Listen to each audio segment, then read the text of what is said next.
The number is designed to hit you before you can process it. $300 billion to $1 trillion. Tehran is putting a price tag on the war and tying that price tag to diplomacy. The message is framed in the headline, "No deal until the United States pays reparations." Not sanctions relief, not confidence building, not a roadmap, reparations up front. And you need to understand what this really is, because it's not just an economic claim, it's a negotiating weapon, a psychological weapon, a narrative weapon. It's Iran trying to redefine the entire bargaining table by saying, this isn't a dispute that ends with a compromise. This is a debt that must be paid. When a country opens with a range like 300B, 1Ts, it's not because accountants have agreed on a final invoice. It's because the number is meant to do three things immediately: shock global audiences, anchor negotiations at an extreme starting point, and force the other side to argue on Iran's turf, the turf of moral liability instead of the turf of technical concessions. Reparations is a loaded word. It implies guilt. It implies legal responsibility. It implies that one party is not merely an adversary, but a wrongdoer. And once you move a negotiation into that frame, everything gets harder, because admitting liability is politically toxic, especially in Washington. Now, that's why, if this demand is being pushed publicly, it's almost certainly doing double duty. It is aimed outward at the US and inward at Iran's own domestic audience, where hardliners often measure leadership by whether it looks uncompromising under pressure. Now here's the critical part.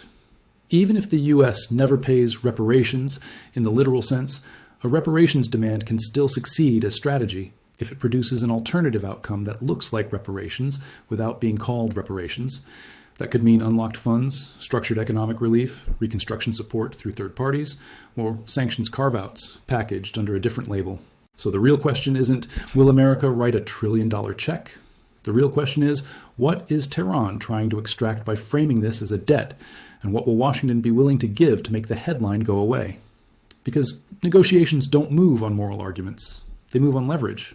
And Iran is signaling that the war's financial cost is now part of that leverage architecture. It's a way of telling every stakeholder, Europe, Gulf states, Asian energy importers, this isn't going back to normal until the economic pain is addressed. And if you're wondering why this matters right now, it's because war costs are not just numbers. War costs become pressure on budgets, on currencies, on trade routes, on energy prices, on shipping risk premiums. Once a figure like $1 trillion enters the narrative, it can function like a threat. If you want stability, pay for it.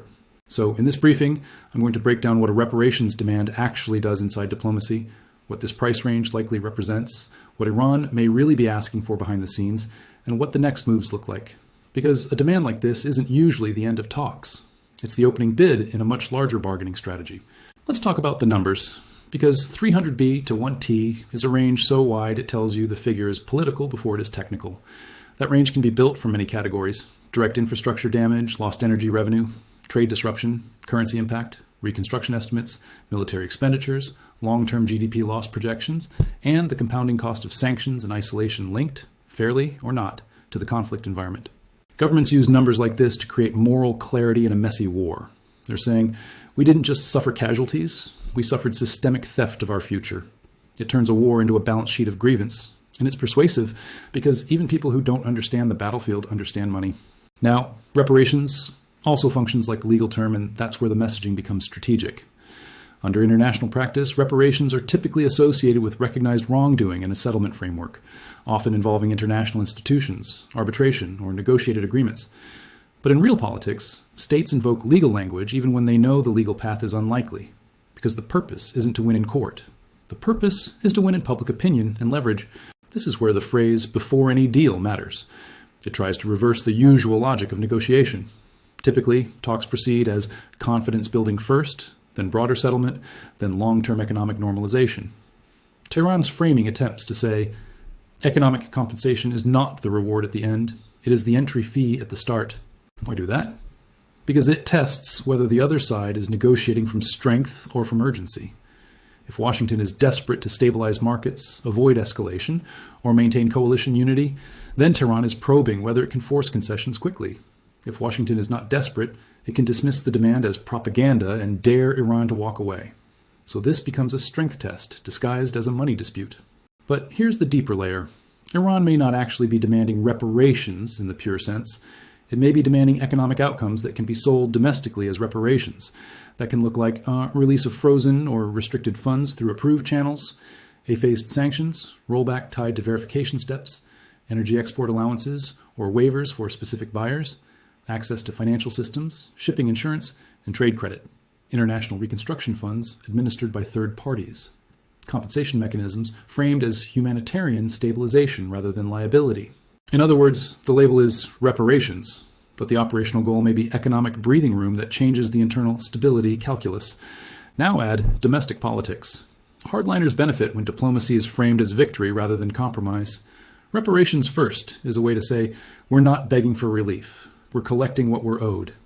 That matters because it protects negotiators from accusations of weakness and gives the leadership a story to tell at home. And don't miss the external audience either. A demand this large is also aimed at everyone who depends on Middle East stability. Because if shipping risks rise, energy prices spike, and markets wobble, third parties start urging Washington to find a solution. Tehran wants those third parties to internalize a new idea. Peace has a price, and it should be paid in Iran's direction. So the reparations demand is doing two things simultaneously. It raises the price of a deal, and it raises the cost of no deal. That's a classic coercive bargaining posture. And the reason it matters is because it forces the next stage of talks, if talks happen, to revolve around economic architecture, not just political declarations. Now let's talk about Washington's side of the table, because this is where the demand is designed to collide with reality. For the United States, paying reparations isn't just a budget question. It's a precedent question and a political impossibility problem. Any payment framed as compensation for wartime damages would be interpreted domestically as admission of guilt and would likely trigger massive political backlash, legal complications, and demands for similar compensation in other conflicts. That's why, if this is the Iranian position, the U.S. response will almost certainly be, we don't do reparations, we do agreements. But that doesn't mean money can't move. It means the money will be renamed and rerouted. This is where negotiations become engineering. If both sides want an outcome, they search for structures that allow each side to claim it didn't surrender its principles. Here are the common workarounds that show up in crises like this. Escrow mechanisms, funds released in stages based on compliance milestones, humanitarian channels, controlled spending that avoids direct budget transfer optics, third-party administered funds, a neutral entity manages reconstruction support, sanctions waivers, economic relief without a check being written, asset releases, unfreezing money framed as returning Iran's own funds, trade corridors, limited banking access for specific sectors, medicine, food, infrastructure. If Iran's real demand is economic relief at scale, reparations may be an anchoring tactic designed to shift the midpoint upward. Start at 1T so that 50 bips or $100 in relief looks like a climb down by Iran, when in fact it may have been the target. Now, what makes this particularly volatile is the way it interacts with escalation dynamics. If talks stall, both sides may increase pressure. The U.S. increases enforcement, interdictions, sanctions. Iran increases regional risk, maritime uncertainty, proxy pressure, or leverage on choke points like Hormuz. The reparations demand, in that context, isn't just an economic wish list. It's a signal that Iran expects the conflict to be translated into economic terms. And this is where you can see the hidden logic. Reparations language turns diplomacy into a ledger. And a ledger mindset is dangerous because it encourages tit-for-tat escalation. You cost us X, we will cost you Y. That's how maritime risk becomes economic warfare. And economic warfare becomes geopolitical crisis management for the entire world.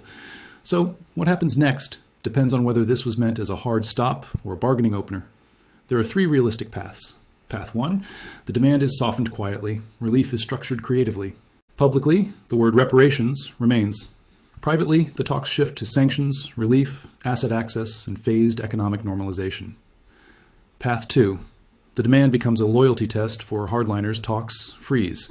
If leadership can't politically soften the position without internal backlash, the demand becomes a wall, and pressure shifts back to the battlefield and the sea. Path 3, a hybrid. Talks continue, but pressure escalates anyway. This is common. Negotiations proceed while both sides keep tightening leverage, resulting in an unstable equilibrium where any incident can collapse the process. The key point is this. The reparations demand is not just about money. It's about control of the narrative and control of the pace. Tehran is trying to force a faster, higher stakes negotiation where Washington must either concede something tangible or accept being blamed for prolonged instability. Here's what you should watch over the next 24 to 72 hours to know whether this reparations demand is a genuine precondition or a bargaining anchor meant to be negotiated down. First, watch the language discipline. When a demand is truly non-negotiable, officials repeat it in the same words, without caveats, across multiple spokespeople. When it's an anchor, you'll start seeing softer variations. Compensation, economic guarantees, restoration, relief, unfreezing, responsibility. Small changes in wording are early signals of flexibility. Second, watch the intermediaries. If third parties begin talking about frameworks, packages, phased steps, or technical discussions, that suggests this is being converted from a moral demand into an economic structure. If intermediaries go silent or shift to warning language, talks may be stalling. Third, watch market and maritime behavior. Reparations talk doesn't move ships by itself. Risk does. If shipping insurance premiums rise, rerouting increases, or choke point traffic becomes hesitant, that indicates the conflict is shifting into economic coercion mode. If those indicators stabilize, it suggests stakeholders believe a containment mechanism is forming. Fourth, watch U.S. domestic signaling. If Washington's messaging emphasizes no concessions and no payments, it may still be leaving room for waivers and escrow structures. The key is whether you see hints of policy flexibility, humanitarian channels expanding, sanctions licenses discussed, quiet mentions of pathways and incentives. Fifth, watch for concrete administrative moves rather than speeches, new sanctions designations, interdiction patterns, banking guidance, or formal proposals.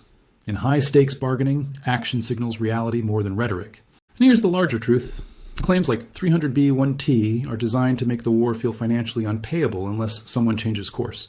It's Iran telling the world, you want stability? Then you need to address the economic damage at scale. Whether that becomes an actual negotiated component or just another escalation talking point will depend on whether both sides can find a structure where Iran gets meaningful economic relief and the US avoids the optics of writing a reparations check. That's the tightrope. And that's why this headline matters. It's not just a number. It's the opening move in a negotiation that's trying to turn battlefield outcomes into financial terms before any deal even begins.